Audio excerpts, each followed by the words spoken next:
5'11" from Blanchester, the cow killer, Casey McAllister.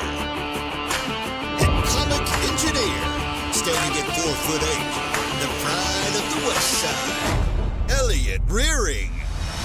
And your host, weighing 150 pounds, soaking wet, from Hamilton, Ohio, Ace Fowler.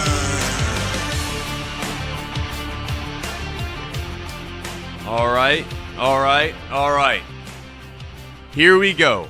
Got to be honest, it's probably not the best situation I've ever been in. Very first show that I'm going to host here on Off the Bench, and the very first thing that I have to do is talk about the Kansas City Chiefs, and more importantly, Patrick Mahomes winning a Super Bowl.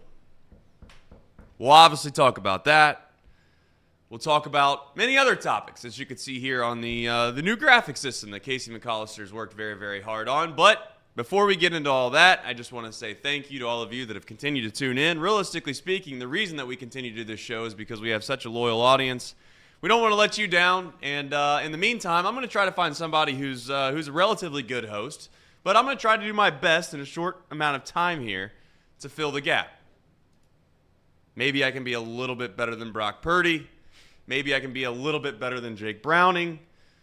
But those two guys, I think, have done an admirable job. We'll talk about that a little bit later as well. Talk about college hoops. I promised Mouse Cop that I wouldn't talk about college hoops the rest of the year. I guess I'm just going to have to be a liar.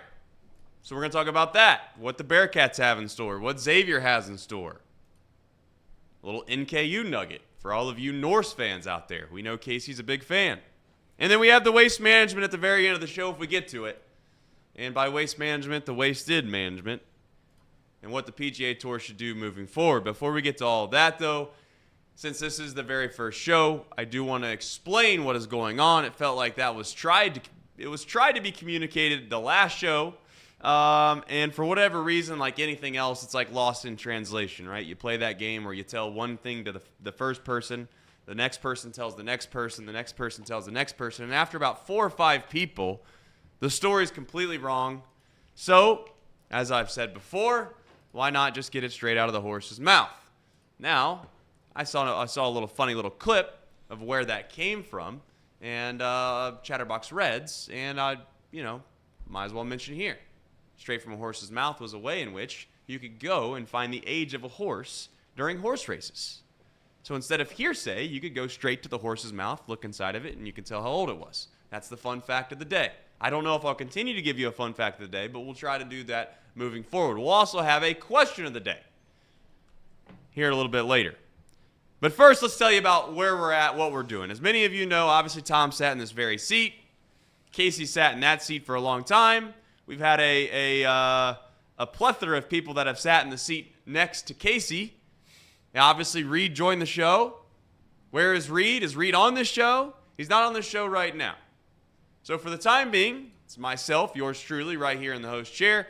Casey McAllister running the mixer over there. We got Elliot Rearing, who's going to provide, I don't know what, to be honest with you, in the seat next to him. Spirit. And then from time to time, we'll have some guests over here in the lovely chairs that you come to know. But you might ask, where's Reid Mouse? Reid Mouse. Listen, I'm not trying to avoid the guy, okay? Yes, he might have been right about Kansas City, and he's going to let us all know about it until the end of time. I'm well aware of how that's going to go. But he's going to host Box Lunch right after this. I suggest we make Box Lunch free for today, right? You want a free box lunch? I think so. Yeah, I think it's fair. only fair. I think that's fair. So we'll do Box Lunch right after this, and then we're going to continue to do more and more content moving forward. And again, like I said before, the goal really for Off the Bench this whole time was to take local stories that we all care about and talk about them maybe a little more in depth that you would get anywhere else. And the fact that the show came on at 10 a.m., it usually, at least with asterisks here, I don't know about every single show in the entire world, but usually it's the first show on the air when anything happens that's local. So we'll continue to do that. But obviously when the Super Bowl happens, it seems malpractice not to at least talk about that. But before I get started, I just want to remind everybody, this show starts at 10 Hey. And we don't know if it's going to run to 12 quite yet. The reason is because we're not sure about hardly anything at this very moment of what we want this show to be. But I can tell you this. The fact of the matter is, the reason we're doing this show, genuinely, is because we've built up a community, we've built up a chat, we've built up people that like to whether you care about who's sitting in the chair or not, you like to be a part of the conversation. And basically, my goal moving forward is just to continue to provide areas of opportunity to have those discussions. So the first discussion is obviously the Super Bowl. Here's the thing. I was watching that game last night, and whether or not you had money on one side or the other, that's pretty much most people's fandom, right? That's where your fandom lied for almost all of us. Many of us maybe didn't really want either team to win. Certainly many Bengals fans, those that at least got to see the Super Bowls prior, weren't huge fans of the 49ers, and certainly anybody that's been a fan of the Bengals of recent time, outside of Reed Mouse, I don't know how you could really root for the Chiefs. I've had a problem with the Chiefs for a few reasons. I've always felt like they got the benefit of the doubt. They got the call at the end of the game. There was something fluky that happened, and it just always seemed to bounce the Chiefs' way. That was until last night. This is the first time that I remember watching a big game where I felt like the Chiefs, for the most part, were on the opposite end of a few big calls. Now, certainly the holding call towards the end of the game where it was overtime, first possession for the San Francisco 49ers, Purdy hands the ball off, right end tackle to, it wasn't even Christian McCaffrey, but long story short, there's a hold. Would have been first and goal, but instead, 2nd and 12. That's a big call, yes. But I thought the call was right.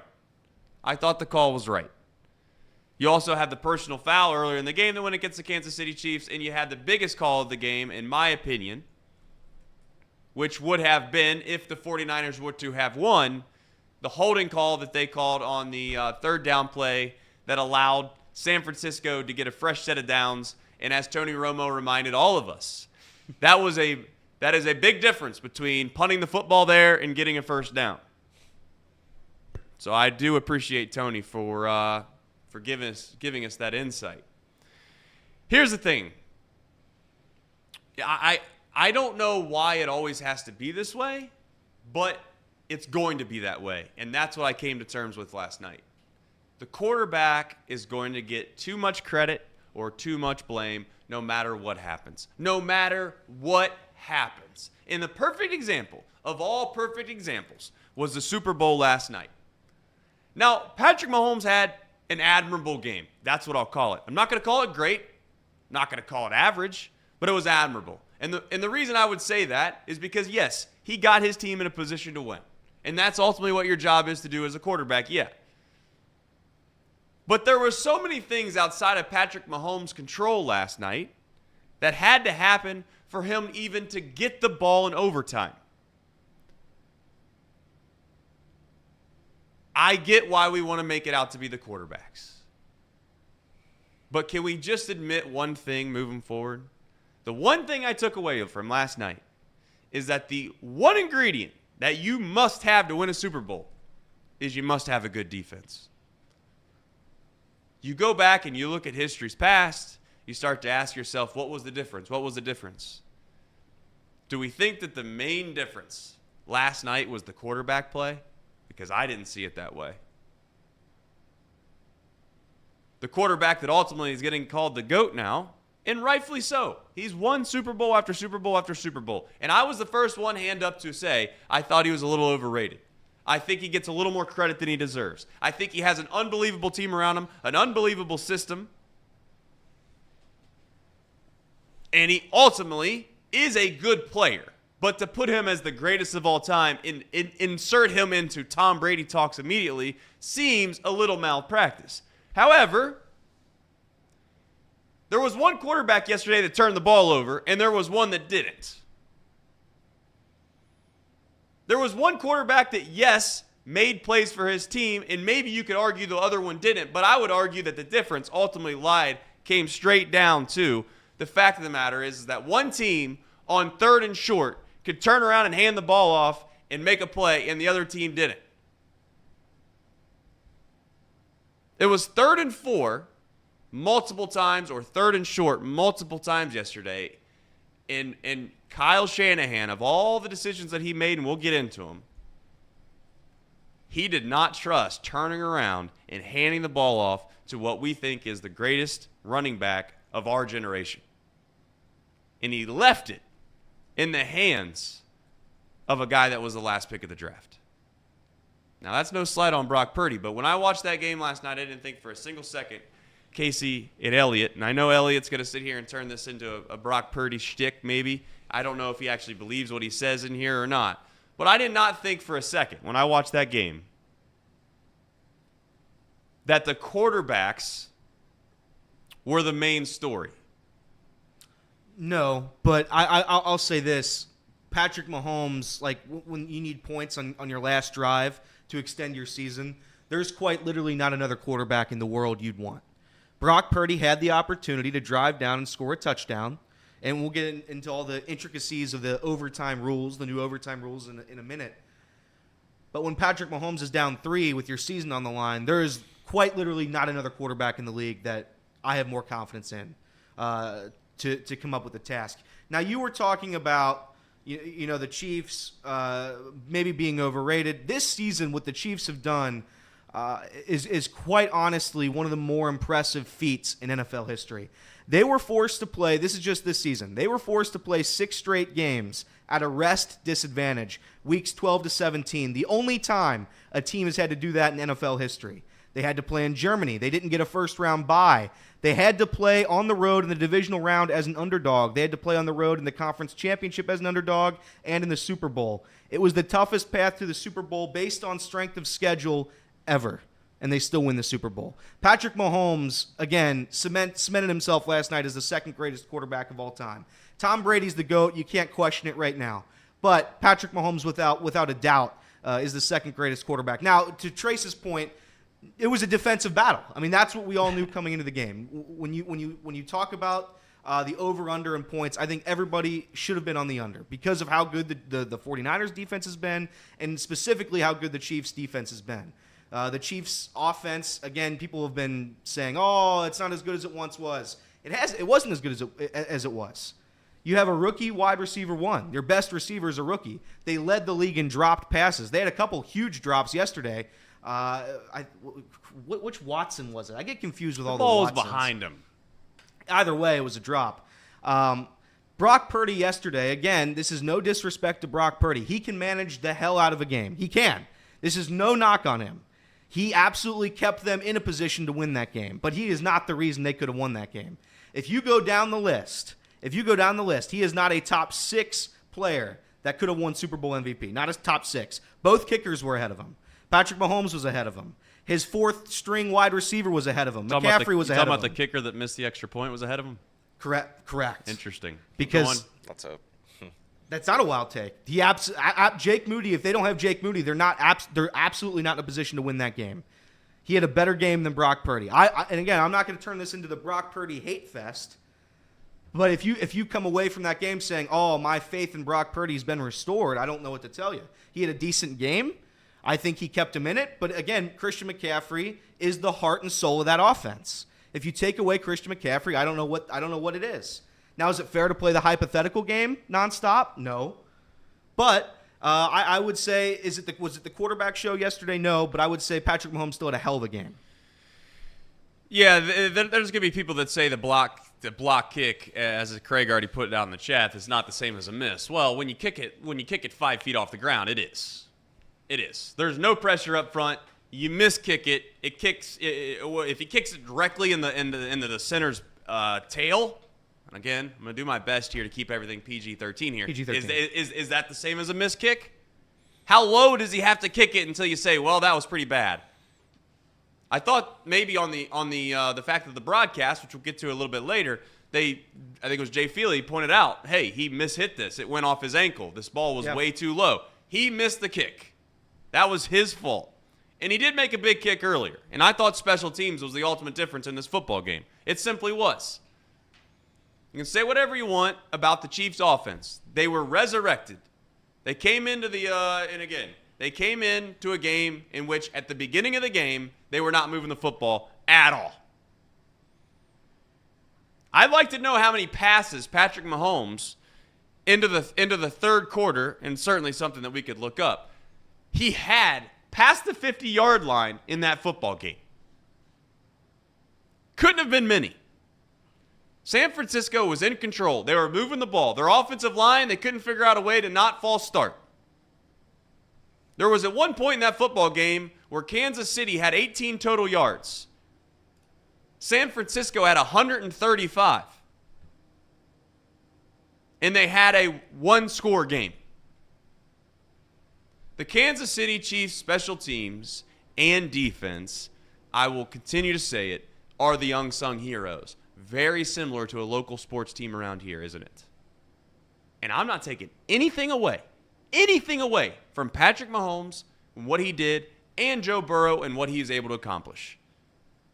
But what I sat back and I thought to myself last night was that really at the end of it all, in order to win a Super Bowl, you have to have a relatively elite defense. Does it need to be the Ravens of old? No. You would maybe argue that the 49ers defense was as close to that as you could possibly get, and they still didn't win it. And that's why you need a quarterback. But the quarterback wasn't the ultimate reason yesterday in Brock Purdy as to why they lost. And I'm not going to say that it's Christian McCaffrey's fault. The guy played great yesterday, but he fumbled. He fumbled the football inside the 20-yard line. That's a problem. Yeah. I didn't see Brock Purdy muff a punt. That is at least, at minimum, a 6-point swing. At most, a 14-point swing in a football game that is decided by 1 point. And we can sit here and we can do whatever we want. And we can talk about how in the world we want to make it about specifically just the quarterbacks. I can't do that. I do think Patrick Mahomes has done one thing. He's moved up on the totem pole. Am I going to consider him the GOAT? No. But I do think this. This is the first time, in my opinion, and this is maybe a little reckless, but at the same time, first time, in my opinion, that they 100% earned the Super Bowl. Without a doubt. Yeah. Earned it. You can't say, well, they kind of got a fluky call against the Bengals, or, oh, in the Super Bowl there was a holding that gave them the championship. They earned it. Like it or not, they played at home against a team that, you can call them soft all you want, but they're still the Miami Dolphins, and they still won a bunch of football games this year. They beat them at home. They go on the road for the first time. Everybody wants to make a big deal about that, and what do? They go into the backyard of Josh Allen, and they win. They go into the number 1 seed, right into the backyard. That is Baltimore. First time I think Baltimore hosted a AFC championship game. So you know that the atmosphere, the energy was electric. And there's one common thread. At the end of the game, you start to think to yourself, did Kansas City win that game or did the other team lose it? Well, I know one thing. Most games are lost, not won. And Kansas City finds a way not to lose the game. They don't make the unbelievable mistake that you need to make in order for you to lose. And some of that is the defense stepped up when it mattered the most. The biggest set of circumstances that I think happened in the Super Bowl is that Patrick Mahomes throws that interception. Horrible interception. And they get nothing out of it. Kansas City's team runs right back on the field. Their defense runs right back on the field, and they go 3 and out. They have to punt the football from their own 50-yard line. They got the ball at the 50. They punted at the 50. Now, of course, Kansas City could have come back and won, but the score was 10-3 at that time. You go up what would it have been? 17? 17-3. Yeah. 17-3 in the Super Bowl with the defense of the likes of the 49ers. And I'm not sure exactly that ends well for the Kansas City Chiefs, but that's not what happened. And hypotheticals are irrelevant. One thing that came to mind last night was Greenlaw obviously getting hurt. I don't know how big of an impact it ultimately had, but that just goes to show you of all the things that could have possibly happened in football, the guy gets hurt trying to run out on the field. Deebo Samuel pulls his hamstring, and now he came back. I don't think Deebo was as big of a factor as Greenlaw. But these guys getting hurt on fluke incidents, I don't know what you make of it, but it reminded me the last time of a fluke incident happening in a big game was Ted Ginn Jr. I don't know if you think it ultimately made that much of a difference, but Greenlaw, Casey's a guy that obviously you watch football probably more than all of us, but he's one of the best linebackers in the NFL. You could make the argument that he's the quarterback of their defense. Do you feel like when you watched that game there was a clear evident sign that he would have made a big difference, or is it one of those things where they still played pretty damn well in his absence? I mean, I think they played well in his absence. The bigger one to me was the Deebo Samuel thing, because what the 49ers decided to do when he got hurt, and a hamstring pull at that, was to continue to throw the ball to him. He was targeted 11 times in that game. He only caught it 3 times. That is the majority of Brock Purdy's misfires. And to be honest with you, he dropped a couple balls. He did. He dropped a couple of them. And I'm not going to rip Deebo Samuel. It's not his fault that he got hurt, and it's not his fault that they lost. But that is a big reason why their offense kind of sputtered, including the just misfire and the miscues on penalties as well. I think that was the bigger injury. I thought they did a really good job stopping the run. Pacheco had only 59 yards on the day on 18 carries. That's pretty good. Maybe where it would have mattered more, Greenlaw being in there, was Mahomes running around. Mahomes was the leading rusher on the Kansas City Chiefs with 66 yards. That's pretty impressive, especially there at the end. He had that huge run right up the middle. That was big time. So that might have made a difference, but I don't think it was the biggest issue for that team yesterday. I mean, this is what Trey said at the beginning, and it's true, is that it was the defense. The Kansas City defense won that game. It wasn't Patrick Mahomes. Patrick Mahomes played a large part in keeping them in it, just like Brock Purdy did, but it was the defense that they shut down George Kittle. George Kittle, the clip went viral of him saying, I'm going to come back whatever year with a vengeance. Right. I'm going to be back to the Super Bowl with a vengeance. 2 catches, 4 yards for George Kittle. Again, we talked about Deebo Samuel, 3 catches, 30 yards. Ayuk really didn't have that much. I think he had a 20-yard catch. Outside of that, not much. 3 for 49. It was Christian McCaffrey. Their offense is Christian McCaffrey. He had 8 catches for 80 yards. He had 22 carries for 80 yards. If Christian McCaffrey is not a part of that offense, and that might be the greatest trade in the history of sport with the 49ers acquiring him. But it's just one of those things where if you don't have Christian McCaffrey, I have a hard time believing that the 49ers, and again, you can't play that game. Trey said it, the hypothetical game's stupid, don't play it. But it's very evident that he is the quarterback of that offense without a doubt. I think you got to give a lot of credit to Spagnuolo, the Chiefs' defensive 100%. coordinator. I mean, he completely nullified everyone but CMC, and that's pretty amazing, all things considered, that he was able to completely shut down the likes of Kittle. Ayuk pretty much was in check. Deebo Samuel. I mean, towards the end there, they were letting Juan Jennings kind of run around free, but that's your third string corner. Like, at some point, you got to have, you don't have the depth there to stop everyone. So it was impressive to see him put together a game plan that nullified the rest of their offense, and, it made it to where the 49ers were kind of one-dimensional, not to the point where they could only run the ball or they could only pass, but like Elliott said, I mean, they're really only effective when CMC was getting the ball. And I thought that CMC was only effective when he got the ball outside the tackles. I mean, there was a couple big, large sweep plays where he kind of broke through, got maybe 10, 15, might have had one 20-yard gain. But inside the tackles, the Chiefs' defense, again, was elite.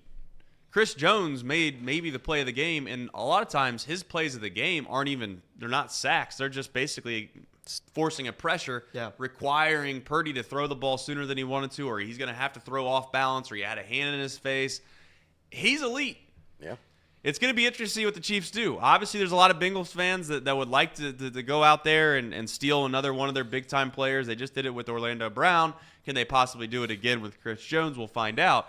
But the play of the game, too, you could argue, was 3rd and 4. In my opinion, I thought it was 2-down territory if you decided to run the football.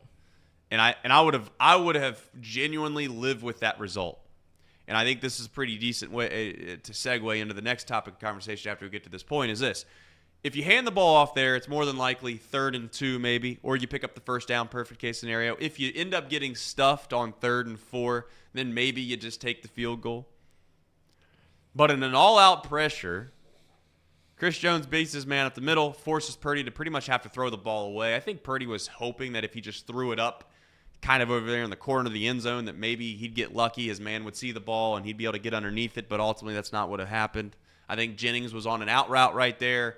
And unfortunately, Purdy just didn't have the time. Did not have the time. In Jennings, as Tony Romo pointed out, he was open. Well, it doesn't matter if you're open if you're getting hit, which is part of the reason, obviously, that Spagnuolo brought pressure, is he knew that if that route took place, that ultimately at the end of the day, it wasn't going to matter anyways because they were going to have pressure on him.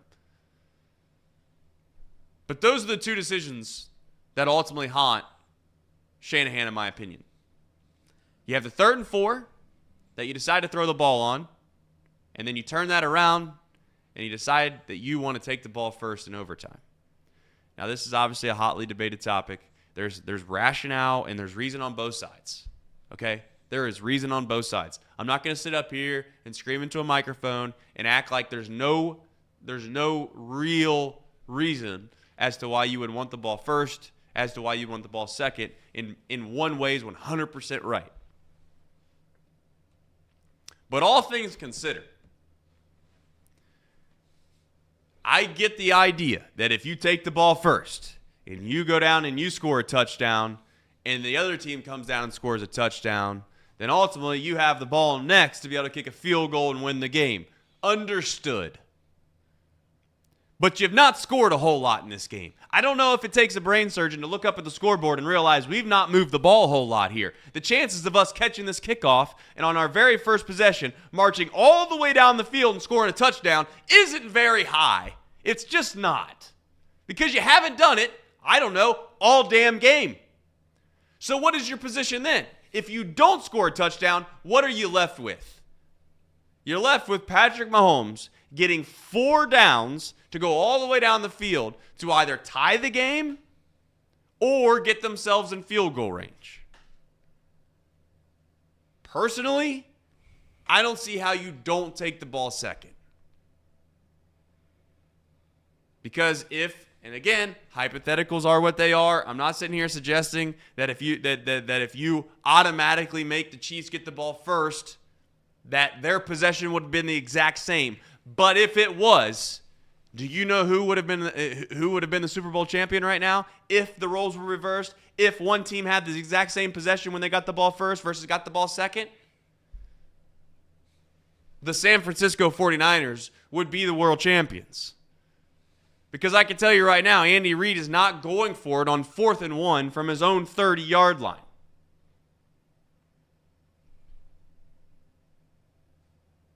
It seems impossible at the end of a game, more times than not, to stop a great quarterback and a great team that have done it before when they got 4 downs. The game's different when you have 4 downs. Completely different. You're never behind schedule. You're literally never behind schedule when you have 4 downs. So if you want to lay your head at night thinking to yourself that you made the right decision, be my guest. But ultimately, I think we all know that if you had to do it again, hindsight's easily 20/20, yes, but it wasn't hindsight for me. And lastly, I'll say this. It's come out, and it's pretty evident in post-game interviews that they didn't even know the rule. The players didn't know the rule. How on God's green earth can you be in a Super Bowl and be in a situation where your players didn't even know the rule? I'm still confused on the rules. I'm glad you brought that up because I was just about to talk about it. And I was against your decision. We were texting in our group chat yesterday, and we were saying, and Trace was bringing home the point that why on earth would you elect to get the ball first? You want to play defense first. So the Chiefs, and this is Justin Reid. Justin Reid told The Ringer, the Chiefs had first discussed the new overtime rules as far back as training camp. Chris Jones told everybody the players were prepared for what to expect if the Super Bowl went to overtime. We talked through this for weeks. We were going to go for 2 at the end of the game if the 49ers scored on that opening drive. So they were going to go for 2 no matter what. There was probably not going to be a second overtime. And then this was the 49ers side. The 49ers did not do the same at all in terms of preparation. Multiple San Francisco players said after the game that they were not aware of the overtime rules, that they're different in the playoffs than they were in the regular season, and strategy discussions over how to handle the overtime period did not occur. Defensive lineman Arik Armstead said he learned the details of the postseason rule when it was shown on the Allegiant Stadium Jumbotron during a TV timeout after regulation. Kyle Juszczyk said he assumed the 49ers asked to receive when they won the toss because that's what you do in the regular season, when a touchdown wins the game. That's not the case. So they had no clue what the hell was going on. And this is why Patrick Mahomes, the Chiefs, Andy Reid, they deserve a lot of credit because they prepare for every single little thing that happens in these football games. And it always works out in their favor because they're always prepared. They know what to expect. This was, I mean, again, I'm not going to try to kill Shanahan up here, but that's pathetic. I mean, us as fans, we don't know the rules. I'm still I'm not entirely sure. The way it was explained to me was the first 2 overtime periods were to be the first half, essentially. And then if it got to halftime, it would switch. That's how it was explained Yeah, listen, to me. it's a new game. Think of it that way. It's literally a new game. You start in the first quarter. If you get to halftime, you go to halftime. Then you basically have roles reversed. It's sudden death after the first possession by both teams, just to be clear. Right? That's when theoretically the old Super Bowl rule or the old postseason rules would have been in full effect. Nobody would have been confused. Field goal ends it. That's what it ultimately would have been. When you have the special teams as good as both of these teams have had, you could argue maybe Moody's nowhere near Butker, and I would agree with that. But my point is that a field goal 95% of the time was going to end the Super Bowl in a situation after the first possession.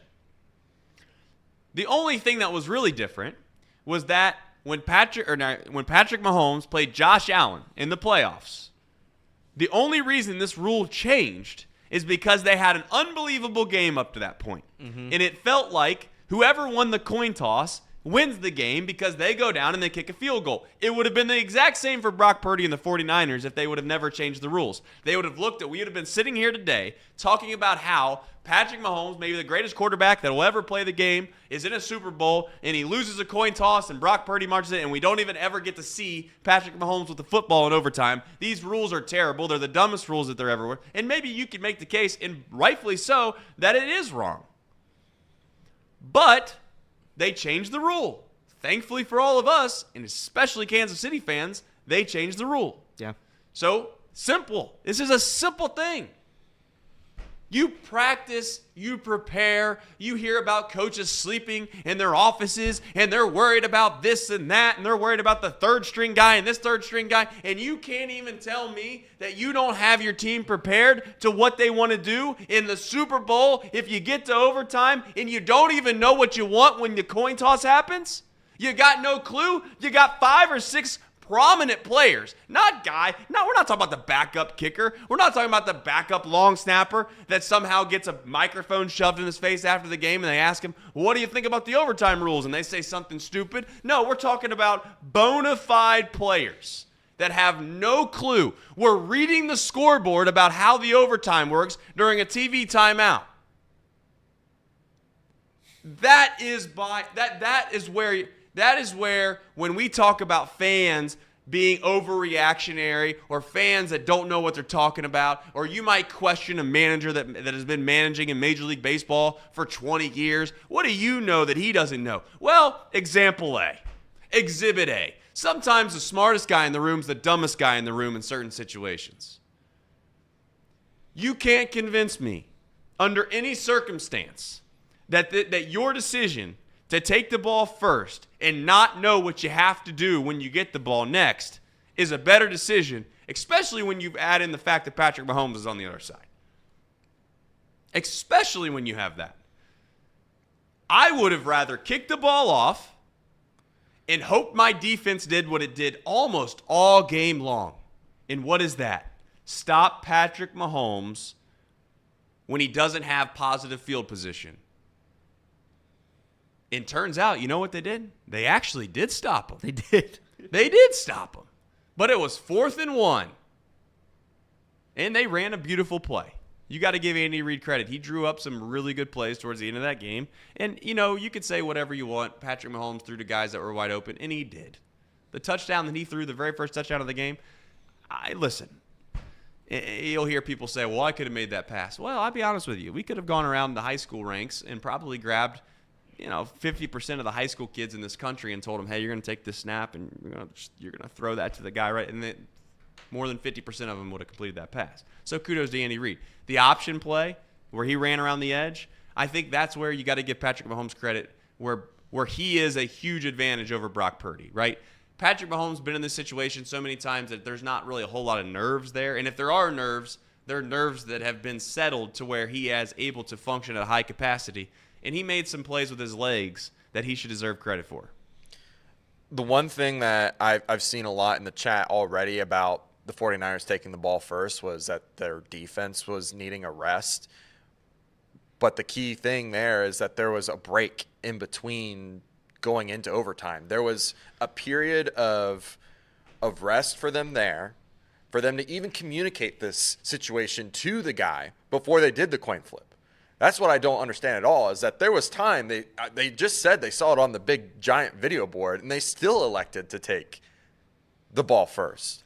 That's what I don't understand, is like, you saw it before, you already had rest, and yet we're going to take this ball for – you're absolutely right on, if you're in that situation, you want to know what you need to get in order to win the ball game.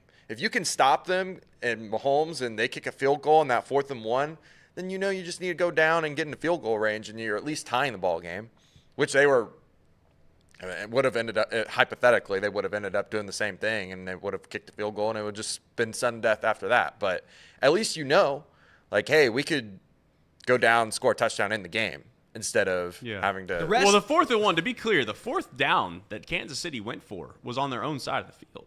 Yeah. They would have punted. And maybe you would argue that they wouldn't have. And I actually thought to myself, can we let's do a quick little backtrack here. If we're going to crush the Dan Campbells and the analytics of the world, I do want to give Shanahan some credit on this. He decided to go for it on 4th and 3 in field goal range. Yep. And he got it.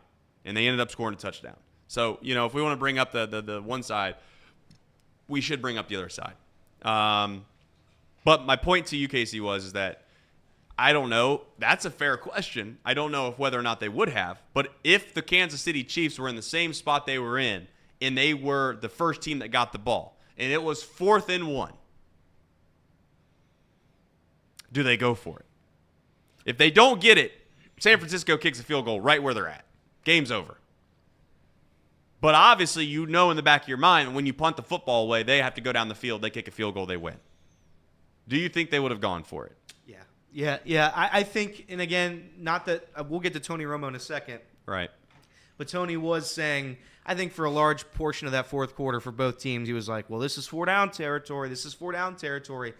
I think no matter what, Kansas City was going to go for it on 4th and 1. I don't see a scenario where they take the ball out of Patrick Mahomes' hands, give the ball to Jake Moody, who set the record for longest field goal in a Super Bowl, then was broken by Harrison Butker.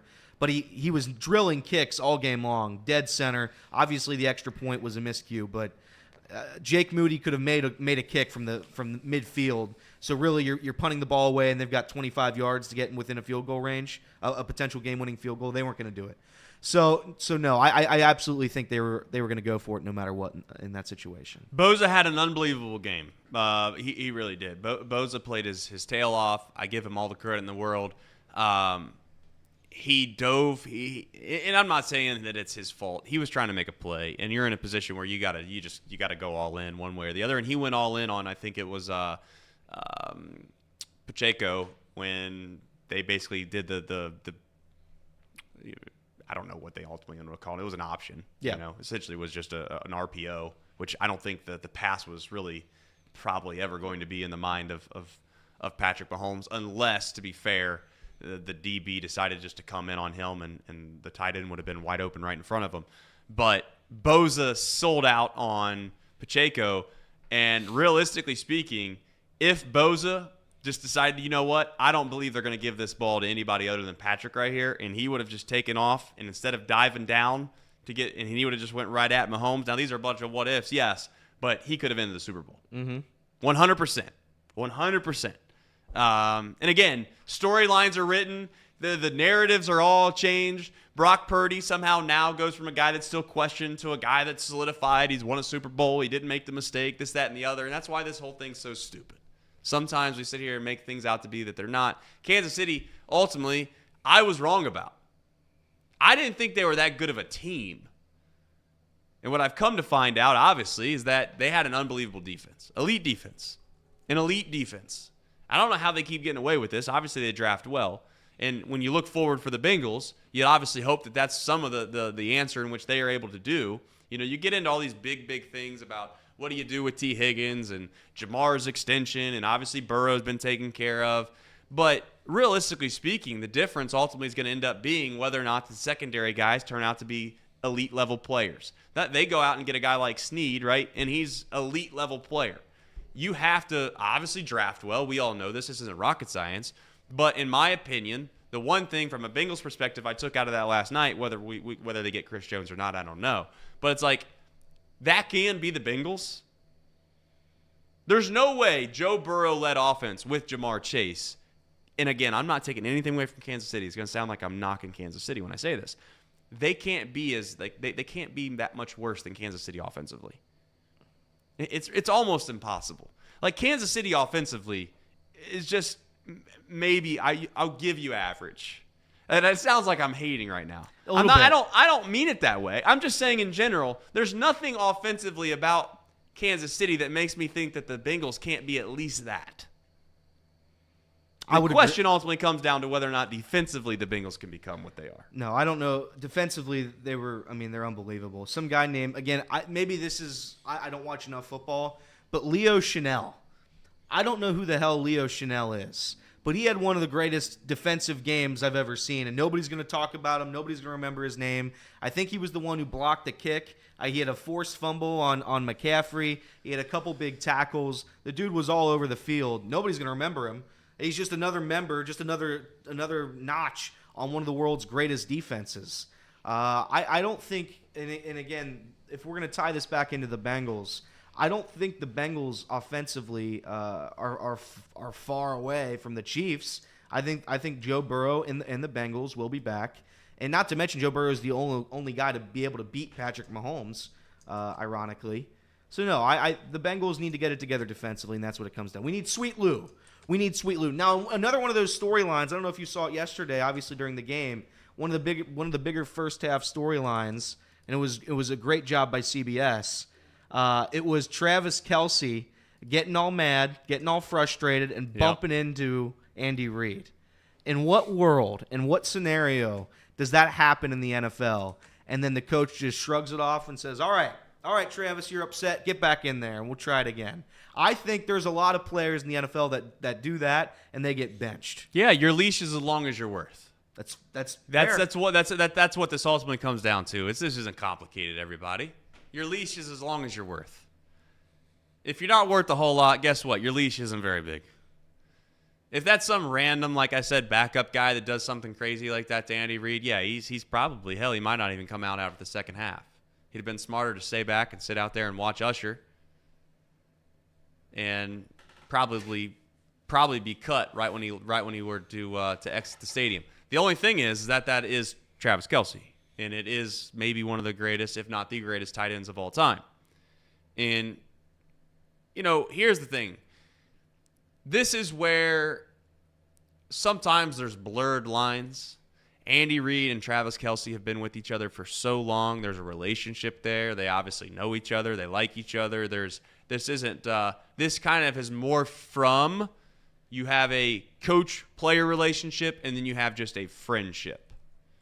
And there's a friendship element sometimes that I think the line gets blurred between what the actual hierarchy of the set of circumstances are. He's the head coach.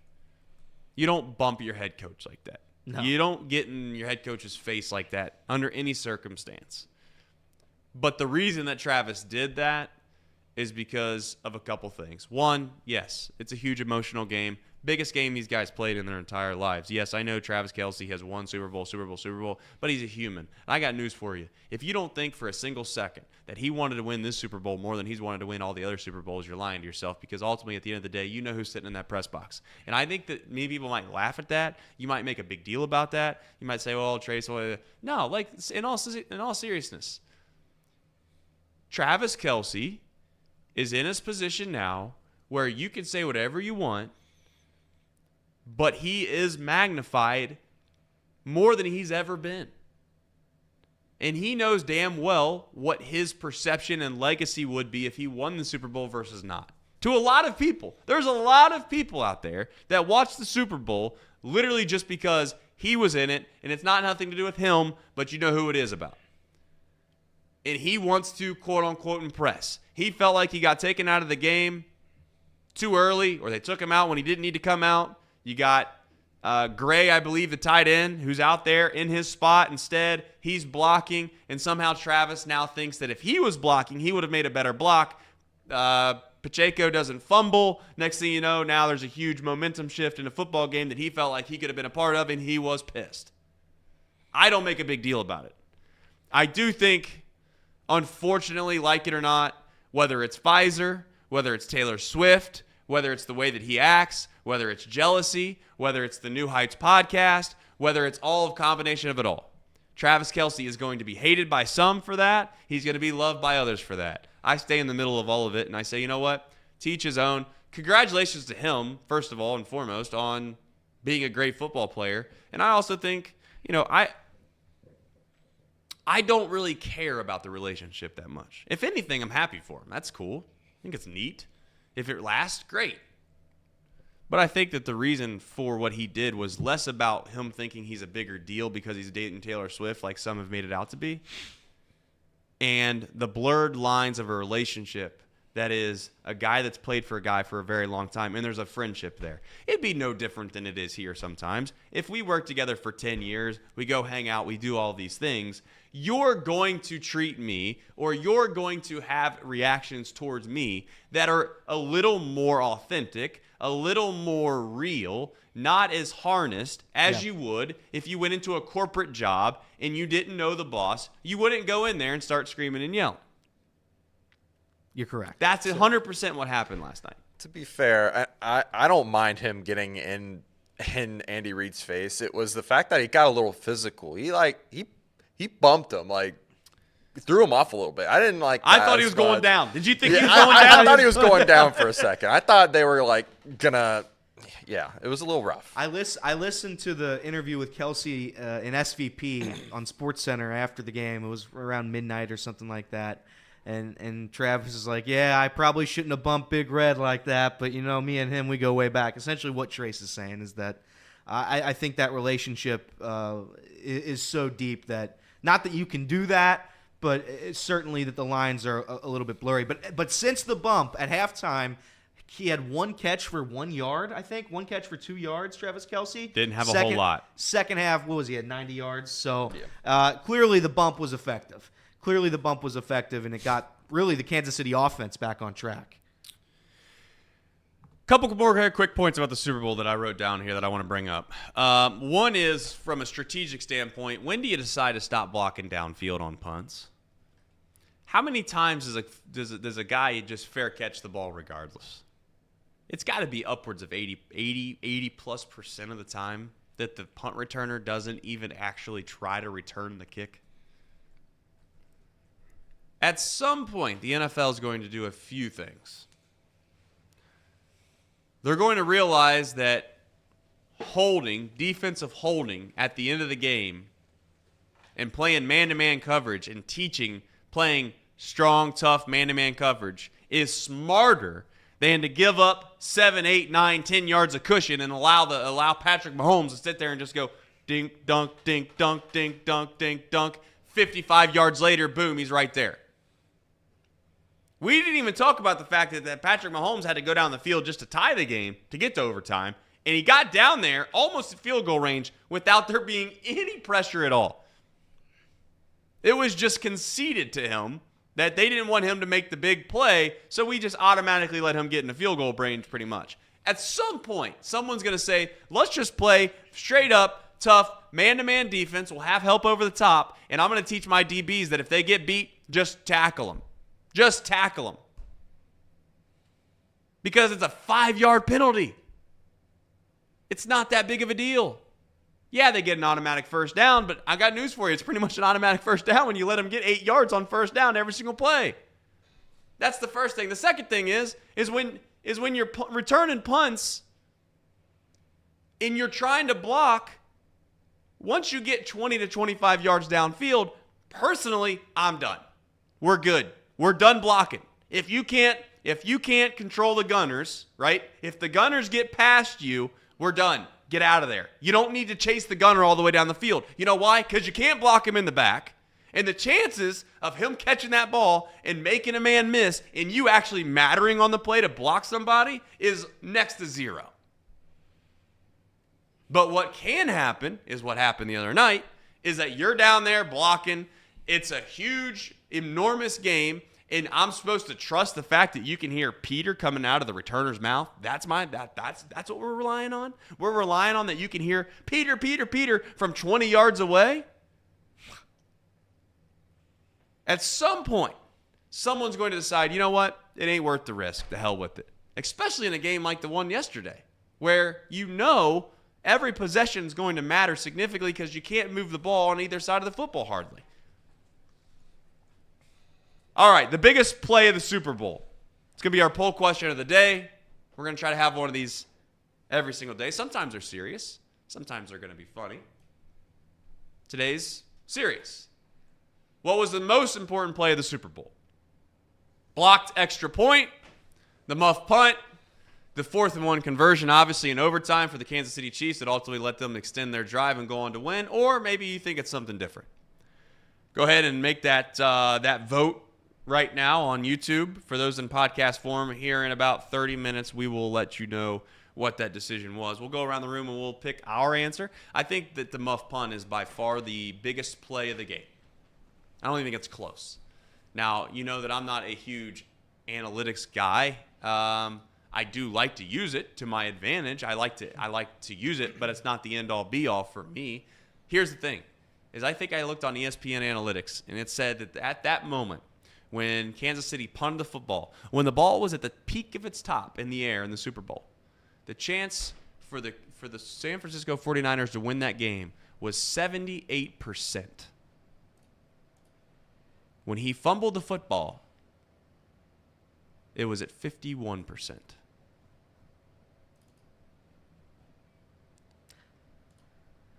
I don't know how you could say that there's a play outside of that one that's bigger. But you can be my guest. Yeah, I certainly that one seems to be it. I would argue it's the extra point for me personally, just because the Kansas City offense showed no signs of being able to score a touchdown up until that point, and keeping them within 3 points made all the difference in the world to Patrick Mahomes. If that's a 4-point game, I don't think the Chiefs win it. I really don't. And Jake Moody, God love him, he was dynamite all game long. So was Harrison Butker. Both kickers were electric. But if you're going to keep Patrick Mahomes within a field goal, I have no doubt in my mind. In fact, I would bet every dollar I own, every single time, that Patrick Mahomes can get, what was it? So if you start at the 25, it's what, 50 yards, 40 yards? He's going to get 40 yards every single time if you need 3 points. I had no doubt in my mind. Once he missed the extra point, I had no doubt in my mind that the Chiefs were going to A, send it to overtime, or B, win the game. For me, it would probably be the muff punt. The 4th and 1 is right there, right? Probably second, but for your reason alone, Trace, I mean, they weren't gonna. It was 10-6, and then they made it a 10-13 ball game right after that muff punt recovery. Guy was wide open, completely changed momentum for the 49ers into the Chiefs' favor. I think the 4th and 1 though too, like you stop them there, it gets into the game. So. I don't know how realistic it is to stop the Chiefs on the 4th and 1 though. You know what they are, and again, the Kansas City defense had stopped them all night, so maybe I'm wrong. I just think, and by the way, were you mad when they didn't line up under center for that? We were talking. I was watching the Super Bowl at my house. We had a couple of friends over, and we're all like, they're going up. It has to be. It's going to be Kelce. It might be Kelce up the middle, and they're shoving Kelce. It might be Mahomes under center, and Kelce's shoving him. I did not think they were going to go out of shotgun there. I thought that was preposterous. I think the reason they didn't do that is because ultimately they somewhat tried to play bully ball to play before, and they got manhandled. They did. And that's the thing. On both sides of the football, both teams, I don't believe they felt like they could run it up the middle and get more than 1 yard. Yeah. I really don't. And that's what, like it or not, San Francisco's, their calling card, if you want to call it that, is that they are a tough sled football team where if they need to get a yard, they're going to turn around and hand it to Christian McCaffrey, and they're going to get that yard. They're not even worried about it. And that wasn't the case last night. They tried it a couple times with Christian McCaffrey, and they got stuffed. Yeah. I mean, Kansas City's defense was and is elite. A couple other quick points to notes here. Jim Nance is elite. I have that on the list of things to talk about. I don't want to take him for granted. I don't know how many more years he has left of doing Super Bowls because it's like similar to the Olympics, right? There's 3 or 4 different types of networks that cover the Super Bowl. You have ESPN, ABC, and then you have NBC. Right, and that used to be Collinsworth, and why can't I think of his name off the top of my head? He went to Thursday Night Football, and he's Al Michaels. Sorry. You obviously have Fox, and then you have them. So it's 4. Am I missing something? Maybe you can help me out in the chat. I believe it's 4 networks that essentially ultimately end up covering the Super Bowl. So it's like it is similar to the Olympics. It only comes around once every 4 years. How many more Jim Nance Super Bowls do we get? I don't know. I'm not trying to rush him out of here by any stretch of the imagination. But he already decided that he's not going to do Final Fours anymore just because he just doesn't want to do it. And at some point when you get a little bit older, you got a little bit of coin, you've done something for so long, you decide, you know what, I'm going to hang it up. A la Nick Saban. I think he'll do the Masters forever, but I think the Super Bowl, this is probably his last one. You think it's his last one? I was going to say he has one more in him. I think it's his last one. And I don't know, again, the cycle might change with ABC. I don't know if ABC's ever had it. I think it's always been Fox, NBC, CBS. They just added that. Okay, so they just added him, so it'll be this has been his last Super Bowl. I thought he did great. I liked every little funny quip he made about Las Vegas. He said he made some joke about 19. Usually in this town, 19's good enough. I love him, and he makes Tony Romo almost tolerable. There were moments last night where Tony Romo, and again, Trace was right. Trace texted in our group chat. Tony was fine for a large portion of that game. I would say for 3 quarters. It got to the 4th quarter, and Tony got a little goofy. Yeah. There was a point where Patrick Mahomes. It was towards the end of regulation. And they had all the time in the world, but Jim was saying, you got to spike it here, you got to spike it here. But Pacheco was still running 50 yards backwards to the line of scrimmage. They couldn't have spiked it even if they wanted to. And obviously they just ran a play and he threw it out of bounds. But he said immediately after that would have saved him 15 seconds. They would have gotten 15 seconds back there. Buddy, Tony, they weren't even close. It wouldn't have even been close to 15 seconds because Pacheco wasn't near the line of scrimmage. So it's just silly stuff like that. But Jim Nance is one of the best of all time. Yeah, and listen, I do think that there was a situation there where they could have called a timeout. And you know what? When you get down late in the game, you only got one timeout left 90% of the time, unless it's Christian mission critical to stop the clock, which it wasn't in that situation. It wasn't. They usually save the timeout in case of something crazy happening at the end of the game. You want to make sure that you can save yourself from utter disaster. So they saved that timeout. They ended up using it there, I believe. Really, I don't even know if they actually ended up using it because Kelce ended up going out around like the 8-yard line. Then they made a quick fade pass. I do think that here's the thing with Tony Romo. I think he just gets ahead of his skis a little bit sometimes. He has a hard time of really understanding the moment, the magnitude, and what the viewer would like to hear. He's not horrible by any stretch of the imagination, but at the end of the game, the last thing that I want to hear when a kicker is lining up for a field goal to extend it to overtime is, "This isn't how it's going to end, is it, Jim?" You can't do that. You can't do that. Yeah. That's not your time and place to even say something along those lines. And I don't know what it is that gets in him towards the end of these games, but he says crazy stuff. He did it when the Kansas City Chiefs played the Bengals in the AFC Championship. If I remember right, Tony was suggesting them spiking the ball or something along the lines of that game, and towards the end of the game, I can't remember what it is. But some of his late game decision-making is quite comical. Like when there's 9 seconds left, and Tony goes, well, you could probably get 2 plays in here if you're the Chiefs. 2 plays? 2 plays. Try one. Just make sure you get this one. Like the reason the Chiefs, which rightfully so, and they were smart, the reason that they threw a quick little fade is that they knew 100% it wasn't going to take 9 seconds, and there wasn't some small chance to where if they were to run a play. And Patrick Mahomes is great, and I'm not suggesting he would make this mistake, but it's possible. He's human. Maybe he gets caught up in the moment, and he tries to make a play. He starts rolling out, and he starts running all over the field, and the next thing you know, the clock runs out. I was thinking that. 1 play. Tony's thinking 2 plays. And then he changed his mind after he ran. Well, after they ran that disaster of a play. He's like, oh, maybe they should kick it, Jim. I don't know. He was also calling for a screen pass. I wanted to say he didn't want to get to the end zone. Why throw it to the sticks when you can run a screen pass with 8 seconds and your season on the line in the Super Bowl, down by 3? So that was nonsense. But God love him. Anything else? I was gonna say the halftime show. Usually the halftime show gets on people. What were your thoughts? Well, I figured exactly what I thought would happen.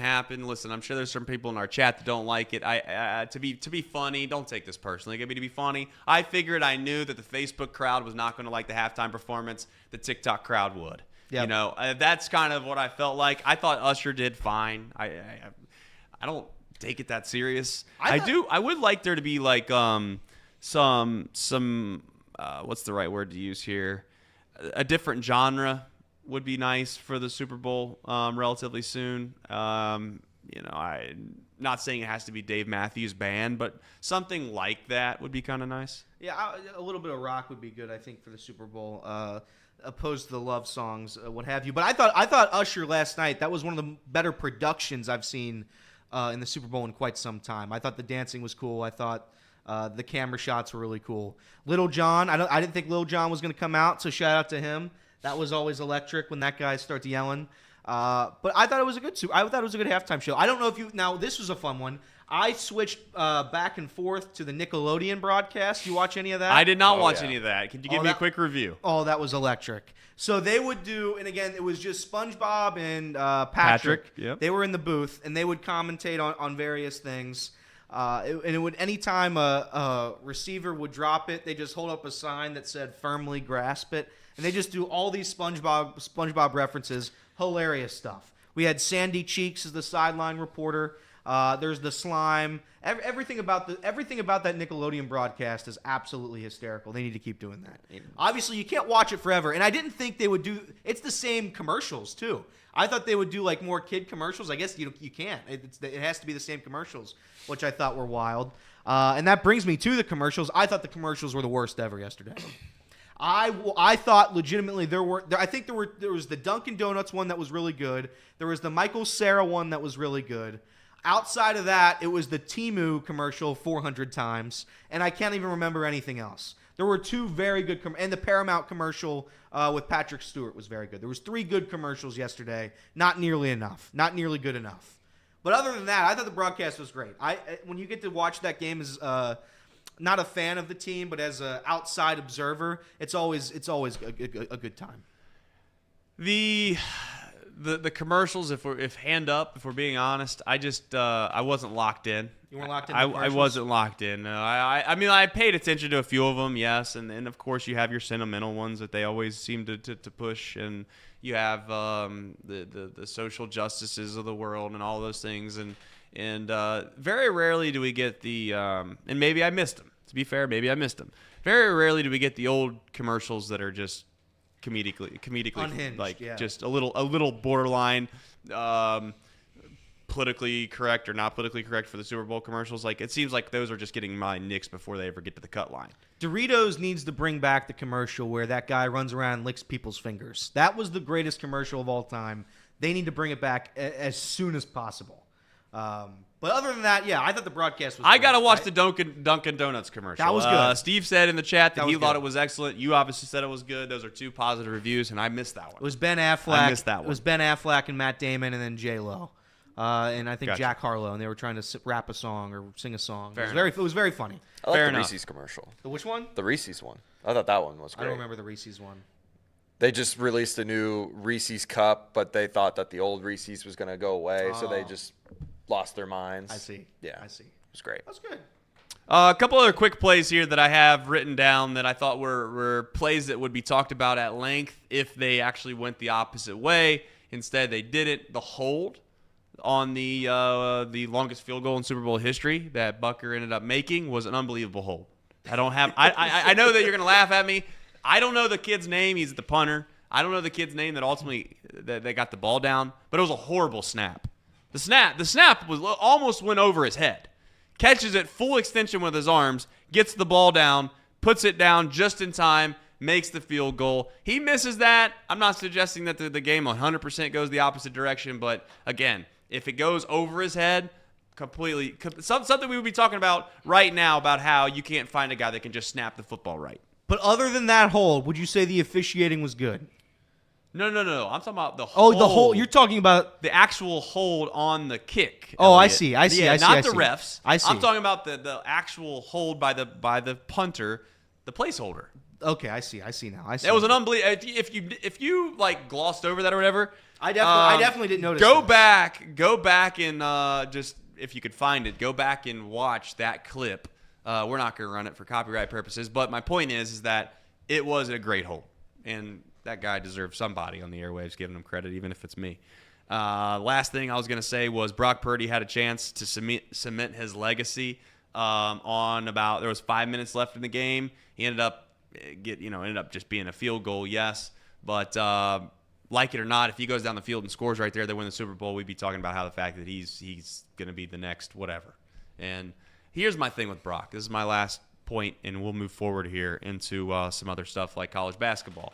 And we'll talk about the refs right after that. I think Brock Purdy is a perfectly average quarterback. I think he can win.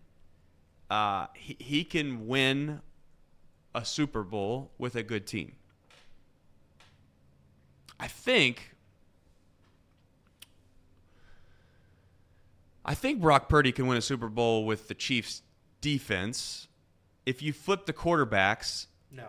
listen to me. If you flip the quarterbacks, I do know that the 49ers win the Super Bowl. And that was the difference. You can say whatever you want about the fact that I sat here and suggested that it wasn't the quarterbacks that ultimately were the ultimate deciding factor.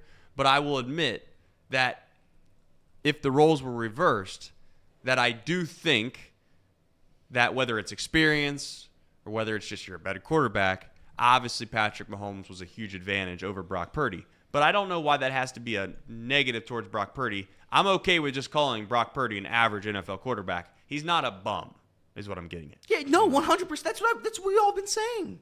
It's that he's an average quarterback. He's Well, not a I think great I quarterback. think it's he's a game manager. You didn't trust that Brock Purdy was going to win that game. You didn't. And if you say you did, you're lying to yourself. Because at no point in that game was he even close to being the X factor for the 49ers. I'm not saying Mahomes was for the Chiefs. I'm just saying it wasn't even close with Purdy. I think he was 12 for 24 at one point for 124 yards. And again, I'm not trying to bash Brock Purdy, but let's be very clear. If he went to the Chiefs, could he be good? Sure. If they added Christian McCaffrey. If they got Christian McCaffrey with him, if then everyone he'd be around him doesn't make mistakes, though, they win that Super Bowl going away. I mean, genuinely, they do. True. They do, and that's where it's hard for me to sit here and suggest that he can't win a Super Bowl, or he's lesser than what I thought of him before. I take away, and this is hard to do, but I take away the same thought that I had with Brock Purdy going into that game than I do going away from it. There was a chance, though, that he could have cemented his legacy one way or the other. He could have cemented it twice. I'm just saying, though, he could have thrown an interception, and it would have been, oh, look, Brock Purdy made the mistake. He was the reason they lost. He did not do that. Let's all at least admit that he didn't do that. He gave his team as good of a chance to win as you can, if you're going to be a quote-unquote game manager. I think that's what all quarterbacks are, though, a little bit. There's a select few quarterbacks in this league that ultimately are above and beyond better than everybody else that gives their team a way better chance to win than not. I don't know, and this is where, again, I'm not trying to sound like a hater towards Patrick Mahomes, but outside the plays that he made with his feet, which is a big part of the game. I'm not saying it's not. I don't know if Patrick Mahomes made any plays yesterday that made me think, wow, the only person in the world that is going to be able to make that play is Patrick Mahomes. Now, to be fair, he made the plays. Yeah, the 52-yard pass to Mecole Hardman was elite. That's a throw that Purdy had that same throw. This is where again, let's all laugh at Trace. This is where you lose me because honestly, that wasn't a very good throw. Yeah, it was a bad decision. It was a bad decision. I'm sorry that the 49ers safety just decided he was in la-la land and completely forgot where he was at, which was the Super Bowl, and he had a ball that was thrown in his direction that he could have had just as good of a chance to catch as the other guy. Yeah. Now, I will say, he made the play, and maybe you could convince me that Patrick Mahomes knew that his guy was going to make the play and he knew that safety was incompetent. Maybe you're right, and if he did, kudos on him.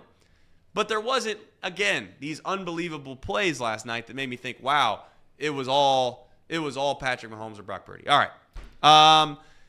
Referees, I'm going to finish it on this because I know one thing. If it was a referee's fault or the referees got in the way last night, we'd be talking about it at length. And that's why I wanted to give some credit here. I thought the referees did a more than good job. I would give them an A+, if we're being honest. Every big call that they made, I think they got the call right, and they stayed out of the way. They stayed out of the way. If you think that they should have called holding, I see people online talking about how all the Chiefs hold every single play, this, that, and the other. Listen, unless the holding is egregious, unless you think that holding affected the overall play 100%, then you don't call it. Let it be a clean game. Let's not muddy the waters here. And they didn't do that 1 second. There was a point where I thought they were going to on the Kyle Juszczyk catch when nobody in the world knows what a catch is in the NFL. Right. And obviously Des Bryant had a very funny tweet. He said that's not a – he came out of the woodwork and said absolutely not a catch. But no, the referees did an admirable job yesterday. The best thing a referee can do is have nobody remember their performance because that's how little of an impact they made in terms of egregious calls. And they did an admirable job. Vinovich and the boys had them all dialed up. So congratulations to the refs. Probably the best officiated game of the season, and that's because it's the best group of officials on the year. That's what happens when you ref in the Super Bowl. They compile the best officiating crews. So that's what it is. And it was a hell of a job. Mouse Cop and Sir Boy are complaining about the spots where obviously officials might not have marked the ball exactly where the guy went down at. I've become less and less tolerable on that with the referees as I do just use technology. At some point, can we just use technology? I know we have it. You can't convince me we don't. This is the National Football League. It's a $1 billion empire. It's a $1 billion empire. We can figure a way out, okay, to put a chip in the football. These chips are microchips. They're not going to affect the football in any shape. In fact, I believe I read somewhere where there are already chips in the football that are already being played with because they want the analytical data that comes with that, and they want to be able to use that for the next-gen stats and all that. Well, if that's the case, then how about we just use that as a perfect way of knowing where the ball should be spotted based off some kind of video time code. When we can match it up to exactly when his knee hits the ground, we can then say, okay, sync that up with the video, tell me exactly where the ball should be placed. That's something that shouldn't, I don't want to say shouldn't be a thing, but it seems like we're at a place now where we should be able to do that. All right, we're going to do some ad reads here next, and right after that, we're going to talk about refereeing again. But this time, it's going to be for the UC Bearcats and the Houston Cougs, and why I don't think it was that big of a deal, but I'm sure that Elliot will probably argue with me. But let's pay the bills. Casey? Yeah, the Bearcat report that we're going to do here in a second is brought to you by Encore Technologies. Encore Technologies provides IT solutions for a data-centered world with the suite of services from mobile computing to desktop to data center, supporting both centralized and work-from-home computing modules to improve efficiency and productivity. Visit encore.tech. The path to innovation begins here. Where? And right here. Where? Here. Oh, right there. right here. And let me tell you about this lovely bottle of water right here. Pawnee Water. Made right here in Hamilton, Ohio, uses natural limestone filtration, unlike the artificial processing other brands use. The result is a healthy alkaline water, and some say the best tasting water in the world. Visit Pawnee Water at PAHHNIwater.com so you can buy this great tasting water. Get your coffee from UDF, drink lots of Pawnee Water, and get your technology solutions from Encore.tech. One thing I wanted to add about the Nickelodeon broadcast, since you did the whole Nick thing, Dora made an appearance as well. I saw that. And she was basically, it felt like she was mocking me a little bit because none of the teams could find a way to score. And she brought up using her map to find a way to score. And that made it for a tough night. Did you have any friends over? Did you have any friends over? I had Thomas over, yeah. Okay, so I had a couple buddies over. We had 4 guys, and we bought way too much food. I think we expected a couple more guys. They didn't show. We had like 25 chicken tenders from Cane's. No free ads. We had a couple pizzas. We had Saratoga chips, a massive pan of Saratoga chips from Ron's Roost. No free ads. And there was 4 guys. It was. I had the Tums ready to go for a day like yesterday. And again, I'm battling through it this morning. You have to eat the Tums before you start eating. Then you eat the Tums at halftime, and then right before bed you take another one. And really, it's just a battle. You're just in a war the whole night long. And we'll see how this day goes. But obviously, I'm in a battle of a lifetime here, dealing with what I consumed in my palate yesterday. But it was a hell of a game. It was very fun. It was a very fun game. Yeah, I thought the game was going to be bad. There was a point during that game where I thought it was really. It ended up really being bad. good. It ended up being great. When it went into overtime, it ended up being a great game. That's what I would say. I would say so too. I also had some food as well. I had cowboy casserole, chili dip. Oh yeah, that was good. Before we move on, though, we do have some super chats to read. That's right. So Drew Garrison with a $10 super chat. Let's see if this new one works. Woo! Look how clean that looked. $10 super chat from Drew Garrison. This is the most important show in Cincinnati media. Promote Elliott to CEO. Thank you. I accept. And T. Brookie, a $2 super chat. Outstanding post Super Bowl wrap up, guys. Thank you, T. Brookie. We appreciate your super chat. Trace. Yeah, thank you. Thank you for the support as always. I here's the thing. Obviously, the show moving forward, we're going to do our best, and we hope it grows. And obviously, Tom is he's trying to figure out when he's going to start doing his Monday show. To be clear, to finish up here quickly with kind of Tom plans moving forward. Tom's going to do a Monday recap show. It's going to start at 9:15 in the morning, run up right into this show, and then he's going to have basically a tape show that he's going to put on airwaves on Fridays. So he's going to kind of book in the week. And then from our standpoint, we're going to do our best to talk local sports as much as possible, and then obviously discuss national narratives that seem to be obvious. Super Bowl clearly is one of those. And to finish out the Super Bowl, we have the poll here. For those that are listening in podcast form, the question again was, what was the most impactful play of the Super Bowl? Blocked extra point, muff punt, 4th and 1 conversion, or other. I'm assuming other is going to be along the lines of the fumble recoveries. The winning question, if you want to call it there, the winning answer, 55% was muff punt. And blocked extra point came in second at 28%, followed by 4th and 1 conversion at 11%, and then other 7%. I think the fumbles got overlooked a little bit, largely because each team got one. If San Fran didn't get the fumble recovery on Pacheco in the red zone, then we would have talked about how big a Christian McCaffrey's fumble was.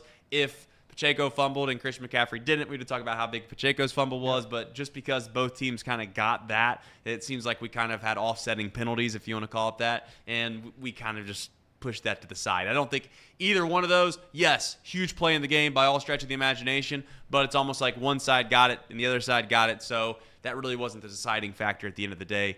That's kind of where my head was with both of those plays. Pacheco was kind of had the yips a little bit there. He fumbled another one. That was a bad toss. It was a bad toss. It was a bad toss, but it's still a fumble on his part if he loses it. Now he recovered it, so nobody was going to talk about it ever, and they won the Super Bowl, so who cares anyway? But there was a point where I thought Pacheco was dealing with the yips. Now, obviously, the big muffed punt is arguably, and I don't think you can really even argue it. I think it's the biggest play of the game. Yeah, I think at the beginning, everyone was like, what is that guy doing? He's an idiot. Why is he trying to grab the ball? I think a lot of people thought that, and then obviously they showed that obviously hit the guy blocking downfield, hit his foot, and then he tried to make an excellent play, and unfortunately for him, it just didn't work out. There was 7 fumbles. I'm just looking at the box score right now. There were 7 fumbles on the game, but 6 of them were recovered by Kansas City, and the other 2 were lost for San Francisco, or one of them was lost for Kansas City, and 2 were lost for San Francisco. It's kind of crazy. Sorry. By the way, we had this is the last thing I'll talk about the Super Bowl. We had an inside source, and I won't give away our sources. We had an inside source hear the exact time of the national anthem in a rehearsal. I won't tell you the source because I can't reveal my sources. That time was hit on the dot. Me and Trace and I both recorded it. It was 1:35. Now, there were rumors on X.com that the second Brave didn't count. Yeah. I think that counts. Why does that not count? The whole, you have to sing the whole song. And she sang it until she was done. That's when you stop the clock. I can't agree more. How is it to where you're betting on an over-under on how long the national anthem is going to last? And it's a simple concept. Why do we got to make things complicated in this country that aren't complicated? Yes. You start the song, right when you hear the first lyric sang, you start the clock. Guess what? You don't stop the clock until the last lyric is sang. Whether you want to call it, if they want to add their own rendition, so be it. That seems ridiculous that they wouldn't have counted that. Now to be that's nonsense. Lucky for me is they didn't count it. It would have gone under. We were obviously betting the over. Correct. I couldn't find where to bet it at all on any of the books. I think it was unavailable in North America, is what I've been told. So I didn't get a chance to bet it. If I would have bet it, it would have probably been topic A on the show today. I'd have been more than pissed. I have a group chat with about 20 guys, and we do a Super Bowl prop sheet every year. That was one of the options. We had about a 25-minute discussion whether or not it should count. We has to count. We decided that it counts. How can it not count? It's sad. It's sad. Yeah. And Post Malone did. I do want to mention Post Malone did a phenomenal job for America the Beautiful. That was the best rendition of America the Beautiful I've ever heard. So shout out to Post Malone as well. That's the last thing I'll mention regarding this Super Bowl. Maybe. You might as well just stop saying that. All right. Speaking of officiating, obviously it was a main point of discussion on X.com along other places as well in Bearcat fandom. UC hosted the 5th-ranked Houston Cougars. They came into town, and unfortunately they weren't able to get it done. We do have some comments from Wes Miller, and we'll talk about it right after you hear his comments. Well, certainly disappointed in the result. I thought we had a real opportunity there against a top 5 team in the country. I thought the environment was as good as you can have in college basketball. The appreciation that I think I have and our team players and our staff have for the people that come out and support us like that. I'll tell you, it matters. It's appreciated. I'm sorry we couldn't get over the hump a couple more possessions tonight. We're going to need that because we got another big one coming in on Tuesday night. It's like like this league is. I thought I've come to kind of have an expectation because these guys have set a standard for how they respond and how they fight. So I'm proud of some of the moments where we kind of came back and figured out how to get into the game, especially the way we finished the first half. Or there's a really a couple stretches in the second half where it was good. But 17 offensive rebounds, hard to overcome. And we pride ourselves on being a rebounding team and a team tough and quick to the ball. And they came in and got 17 and set a tone right from the start. All right, so I don't know how much is said there that we really all wouldn't have agreed with and or believed. The thing is this. You can always point to officiating as being one of the reasons as to why it didn't go your way. And certainly UC was on the end of a couple calls that seemed questionable. There's no doubt about it. But there's a couple things that I take away from this UC team. One of them is the consistency certainly is not going to be there, I don't think, all year long because the type of players they have, they just don't have any what I would call dudes. I think they got some young guys that are very, very good. By all stretch of the imagination, that's why I want to keep giving a little bit of a longer leash to Wes Miller. But this team as a whole right now, when you look at them, there's not a whole lot of scariness to them. How many of these guys would you consider to be elite level players and or what we would call good players in Power 5 conferences? There's not many. There's not many. The one thing they do that you can be proud about if you're a UC fan is they do play hard. They do play hard. And they have one specific situation going on right now that is going to have to get addressed. And that's Victor Locken. There's two sides of the aisle right now on Victor Locken. There's two stories to tell. One is that this guy was one of the only bright spots that this team had for an extended period of time throughout what we would call the darker days of this program. He certainly has looked as a guy that you could build, if you want to call it that, a little bit of a rebuild around. He's been given a little bit of a leash right now because of the play that he's had before. The question comes down to, and the question I have is, was the play that he had before because of the competition that he was playing? Or is the play that he has before because he's actually pretty good and he's just not playing good right now? I would be in the camp that there's not time to waste. You can't have that figured out. This guy played 13 minutes of basketball against the Houston Cougars the other night. And his plus minus was negative 15. The Houston Cougars scored 65 points in the entire game. And your plus minus is negative 15. Now, for those that don't know what that means, it's simply put, when you come into the game, what's the score? When you leave the game, what's the score? Is your team up points or is your team down points? You add that up the whole entire game, and then you figure out when you were on the court, was your team winning or was your team losing? Negative 15. Starts the game off, shoots 3 3-pointers. Doesn't make any of them. Completely outmatched, completely out-physicaled, whatever term you want to use, there's not a whole lot there. Now, the question is do you want to get mad at Vic or do you want to get mad at Wes or do you just want to say, you know what, now's not our time? I don't know where you want to start. But ultimately, the one thing that I keep taking away that every single time UC gets in a game like this, it feels as if they don't have the better players. Dan Skillings, yes. Shows signs of brilliance. Can be great. But the consistency is just not there. And you can make the case in point that, hey, Trace, he's just a sophomore. Or, hey, Trace, this guy's just a freshman. Jizzle James could be a superstar. Jizzle James is one of the brighter spots that this program has had in quite some time. But at the end of the day, what does it really matter right now? CJ Frederick, I get it. He's been hurt. He's a guy that maybe can help you score. Simon Lukosius, yes, he's a guy that at times looks the part. He can make some shots. But at the end of the day, he's not consistent either. This team's full of guys that are inconsistent. So again, I ask the question, and obviously, Elliot, you're a guy that watches this team night in, night out. That's correct.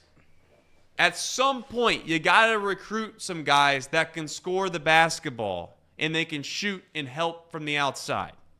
This team has, right? You thought Simus might be that. Well, I never thought that. But CJ Frederick's a guy that obviously people pointed to, but he's had injury histories throughout his entire career, and guess what? He's been hurt. This UC team moving forward, they have a game tomorrow night against Iowa State at home. It's a must-win. Yes? I don't know. I don't fall into the camp that it's a must-win. I don't think so. There's still a lot of basketball left to be played against opponents that I think we can beat, whether it's on the road or at home. I don't think it's a must-win game. I think the time for, as Reid likes to make the joke about, the time for moral victories, you're out of those. You're fresh out of moral victories. It's great that it's great that we're competitive in every single Big 12 game. That's awesome. It's great that we've lost 7 Big 12 games by a combined 20 points. It's great. But at some point you have to win. At some point the moral victories, that's got to stop. And that's unfortunately where we are. As for Victor Locken, the worst part about this situation, my opinion on Victor Locken is he's not a good enough big man in the Big 12. It's just not going to happen. He played in the American. He looked good in the American. He looked good against Stetson and Merrimack and Eastern Washington. when it comes to big competition and you're dealing with NBA players, it's hard for me to rationalize Victor Lakhin getting significant playing time. I have some stats for you. Over the last 6 games, this is over the last 6 games, he missed one of the games. Field goals. Victor Lakhin, he's 4 for 28. He is 4 for 28 from the field over his last 6. He averages 5 boards over that span. He's 7 feet tall. He averages 5 boards. He has 9 turnovers. 3-point percentage, because he continues to shoot threes nonstop. He shot 11 threes in those games, Trace. How many has he made? You want to take a guess? I'm going to go with 0. That's correct. He hasn't made a three-pointer. He's 0 for 11 in the last 6 games. We don't have it. The issue is we don't have an option. Some are saying he's due. Some are saying he's due. Aziz, again, another 7-foot center, and everybody knows. The only thing we know about Houston is that they can offensive rebound the basketball. They will get every offensive board in the world, and they destroyed us. They had 17 offensive rebounds compared to our 9. Aziz, who was 7 feet tall, had 1 rebound. Our big men, the big men that really were the heart and soul of this team coming into the year, assuming they got their waivers, 8 rebounds in that game yesterday. We have a guy, John Newman, who you two sit over here and slander. He has a double-double, and all this guy does is contribute. I took it back. He took it back. Casey still has his slander on the table. John Newman, if we don't have John Newman plays the role of three different positions. He's a wing, he's a shooter when he needs to be, and he's a center when he needs to be, because God knows we don't have a center that can grab a ball. I don't know. The time for moral victories is over. It's clear this team can't shoot three-pointers to save their life. The consistency isn't there from really anybody except for Newman. He's the only consistent scorer we have. Seamas, I can't knock Seamas because he's had games where he's been the only player that can shoot. But he played 35 minutes and he scored 6 points. And one of them was a banked-in 3 in the last 5 minutes. I'm not going to say this is not a tournament team because I still in my heart believe defensively they are up to the task. They're a top 15 defensive team in all of college basketball. But you have to be able to score at a consistent level, and they don't do it. None of them do. Yesterday it was Jizzle. Jizzle James hasn't had a game like that really since the non-conference. Day-Day was irrelevant. Now, Day-Day's a great defender, but he doesn't give you offense. Dan Skillings is a great offender, but then he doesn't play offense when you need him to. He had 9 points in the first half. He had 4 in the second. Yesterday we had a guy, Juwan Roberts. This is a fun little nugget. Juwan Roberts of Houston. He's played 123 college basketball games, Trace. Yeah, I know where this is going. He's had 14 or more points in 15 games. Out of those 15 games, 4 of them have been against UC. Torches us. No answers. At some point, you're going to need guys to step up. Jameel Reynolds, non-factor. Absolutely terrible. And this is love and respect. Maybe he was rusty from getting screwed by the NCAA. But he's been terrible. Aziz, God love him, great defensively, horrible offensively. Victor Lakhin, irrelevant. We need consistency, and we don't have it. We are one, and I'm the biggest proponent of Quincy Oliveri. We're one Quincy Oliveri away from being great. I really believe that. Yeah, but that's easy to say. Quincy Oliveri is an excellent player, like a fantastic player. And I don't argue if Xavier didn't have Quincy Oliveri, they would be by far a team that would be a basement of the Big East would be a strong term to use here. But I would ultimately say that if they don't have Quincy Oliveri, they are toast. They are toast. The same issue that UC has is the same issue that Xavier has in a way, is that there's not a whole lot of depth on the interior side of the ball. There's not a whole lot of depth in the front court. It is, in fact, not just the fact that there's no depth, but there's really even a weakness there. There's no one that you can point to and say, you know what, I know what I'm going to get on a night-in, night-out basis. If Aziz Mandego is supposed to be a guy that's a rim protector and a rebounder, and he doesn't provide you anything offensively, then you can live with that, as long as he's doing the things that you thought he was going to do. Correct. But he's not. Against higher-level competition, he's not. And now the question ultimately comes down to, what do you expect? What do you want it to be? Do you expect to win these games more times than not if you are a UC fan right now? I don't know. Wes Miller obviously inherited a pretty tough situation. The only guy left that really was a part of the previous regime is Victor Locken, and everybody's obviously upset with him. Many of the players, by the way, that have left UC because Brannon left have gone on and they're playing at places like Seattle and Portland, and it's not like he had a good group of guys there waiting in the wings for Wes when he got there. So I give Wes Miller some credit in the sense that, you know what? He's being competitive, and you can say whatever you want about the moral victories, and I get it. And certainly Xavier fans shouldn't make fun of that. That's what I would do if I was a Xavier fan. And UC fans can become frustrated because you're right there and you just can't get over the hump. But it does look promising, if nothing else. The question ultimately comes down to, in a day and age of the transfer portal, can Wes Miller find somebody out of the transfer portal that is a la Quincy Olivari or a la the kid that Xavier got last year in Sule Boom? Those are the types of players that you can pull out of the portal and they immediately help your team. I don't see anybody on this team. Now, Jameer Reynolds has another year of eligibility. Please correct me if I'm wrong on any of these guys. Correct. Aziz Bandego has another year of eligibility. Correct. Obviously, Newman is gone. Gone. But outside of those two guys, what is the future in the front court? You need help down there. If you didn't know you needed help, you found out when the Houston Cougars were all over the glass. Now, to be fair, the Houston Cougars average 14 offensive rebounds a game. They got 17 against UC. There's a lot of UC fans that are saying, I mean, we can't grab a rebound. Well, to be fair, that's largely because you played Houston. But how in the world does Houston find 3, 4, 5 of these guys down low? They just rotate them in and out, and they do nothing but grab boards. Now, the last thing I want to say here with UC before we move on is this. We would be having a completely different conversation if Houston didn't make some great shots. Houston showed why they were a top 10 team in the country down the stretch. UC didn't lose the game. Houston won it. I don't know if you watched the game, but Houston came down on 2 possessions where they needed a basket. They had to have a basket.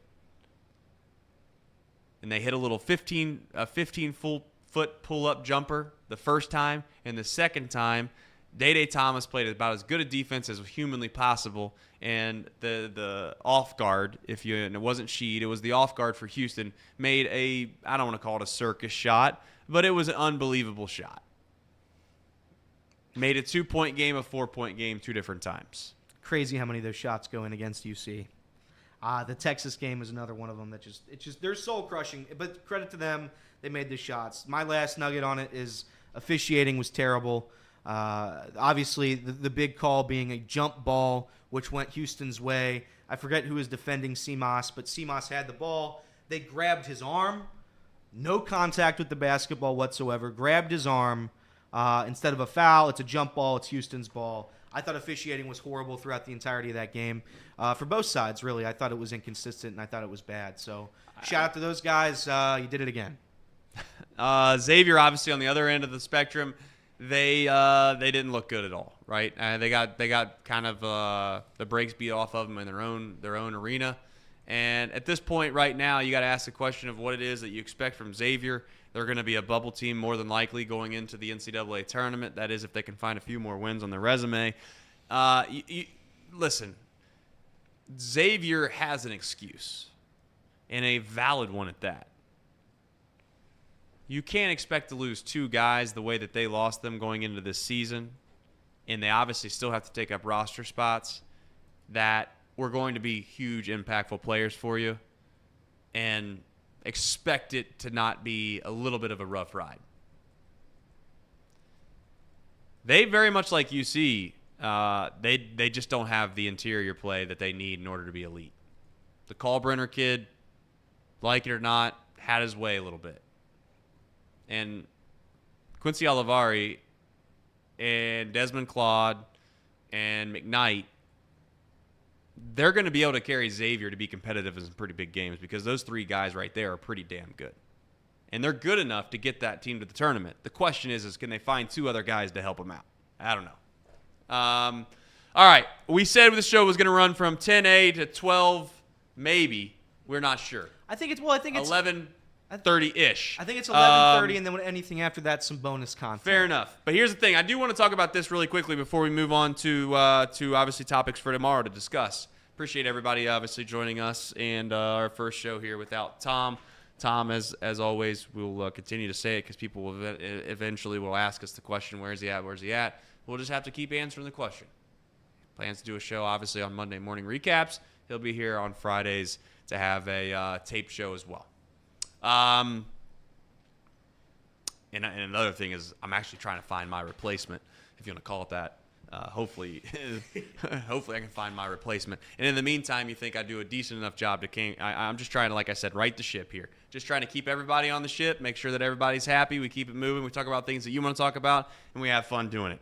All right, final topic of conversation today is the probably something that maybe many of you could care less about, but I think we can make it interesting. I think it's something that is a relatively reasonable conversation about business in general, and that is the PGA Tour and what are they going to do about the Waste Management Open. For those that don't know, the Waste Management Open's held at Phoenix every single year. It's usually right around the time of the Super Bowl. I don't know if it's, to be fair to me, I don't know if it's the Super Bowl week every single year, but it's right around that time frame. And they've become known for their stadium seating on the 16th hole, which is a par 3. It gets ruckus. It gets loud. There's really no golf etiquette, if you want to call it that. The white collar in golf goes completely away, becomes a little more blue collar, and it's become known as a little more of a party atmosphere, and it's fun. It's an enjoyable thing. It's supposed to be fun. It's supposed to be fun.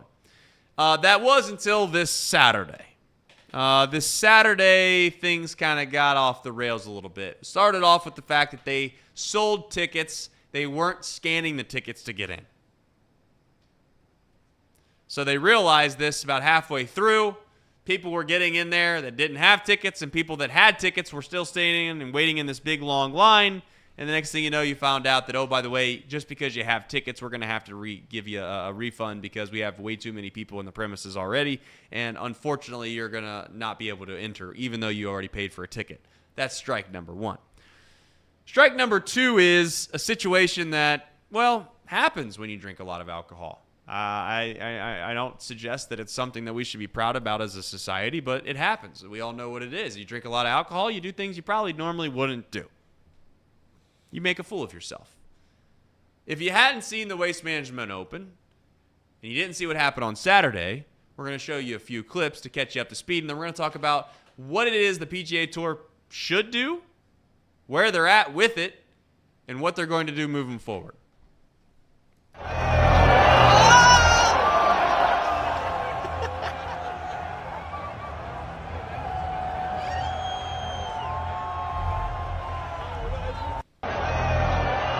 Supposed to putt with that going on, Doug.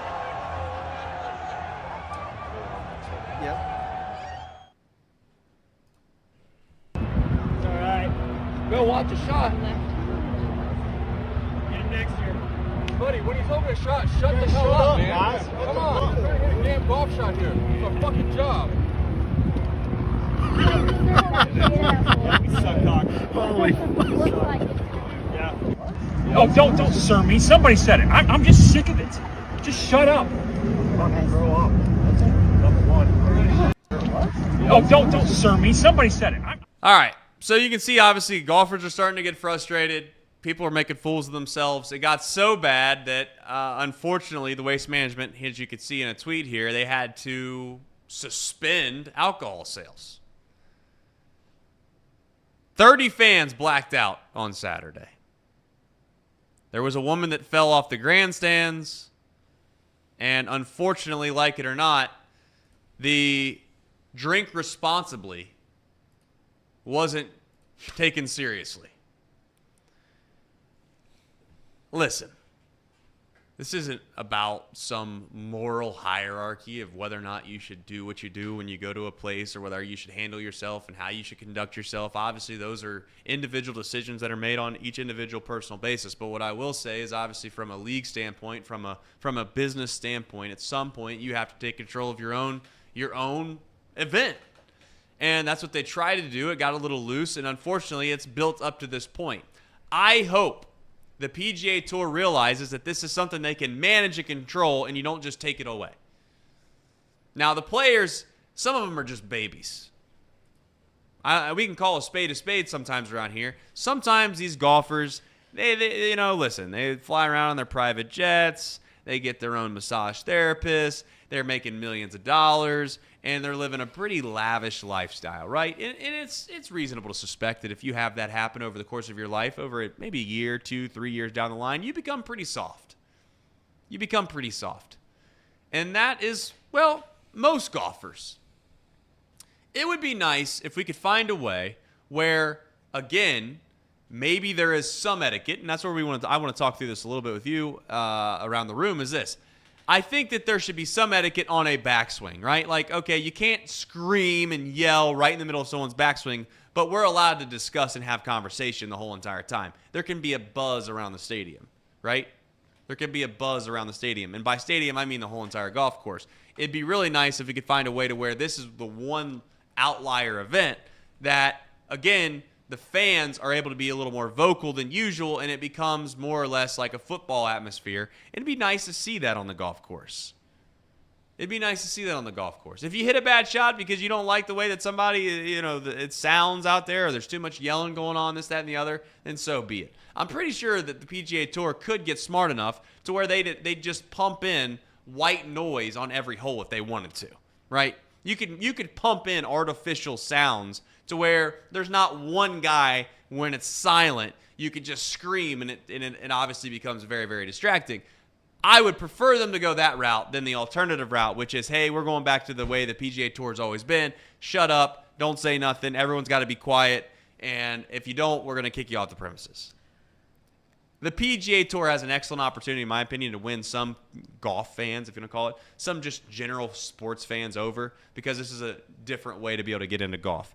Do you feel like anything that happened over the weekend, Elliot, was an overreaction by the Waste Management, or was it a situation now where the PGA Tour has to do what's in the best interest of their league, and that is basically to kick fans out and make sure this doesn't happen again? That was a disgrace. What happened this weekend was a disgrace. And again, you almost have to market it this way, and that's really what you started your point on, is that the PGA, obviously it's known as this very strict, follow the rules type of thing, and you get this one event per year, one event, where you just get to be crazy. You just get to act like a fool. It's basically the fans versus the players. You get to rattle everybody, and it becomes this sort of team thing for the fans just to all pile on top of every player out there, every golfer out there.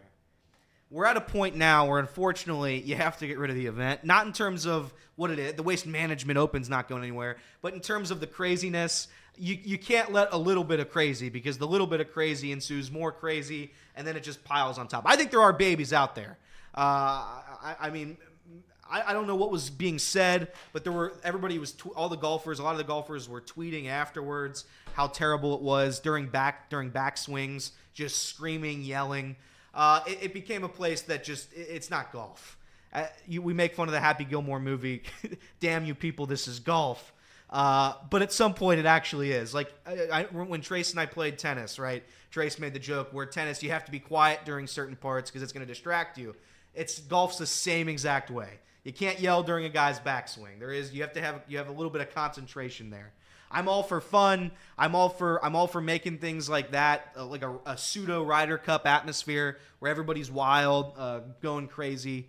But it does take away from the event, and what the event is a golf tournament. Shout out to, by the way, and nobody watched the end of it because it led right into the Super Bowl. I did. Did you? I did. I had a separate TV. Charlie Hoffman had a 3-shot lead with, I want to say, 5 holes to go or 6 holes to go. Yeah, I bet some money on Charlie Hoffman to win. By the way, Charlie Hoffman was it turns out that the joke's on me, by the way, because now I look like an idiot for saying what I'm about to say. I still am convinced that was the greatest odds-on value that I've ever received from the sports books ever. He had a 3-shot lead.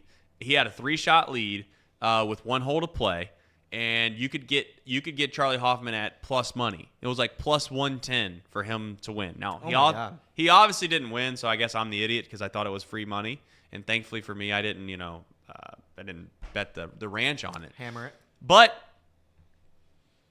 plus 110 to concede what you're getting ready to say, I thought it was a for sure guarantee. But what happened, Elliot? Well, that would be Nick Taylor. This is a young Canadian man who obviously birdied 18, forced a playoff, and beat Charlie Hoffman to win an electric tournament. But yeah, to answer your initial question, unfortunately, this will probably be the last year of going absolutely crazy. There's going to be a stricter policy when it comes to alcohol consumption at this event. And it should be.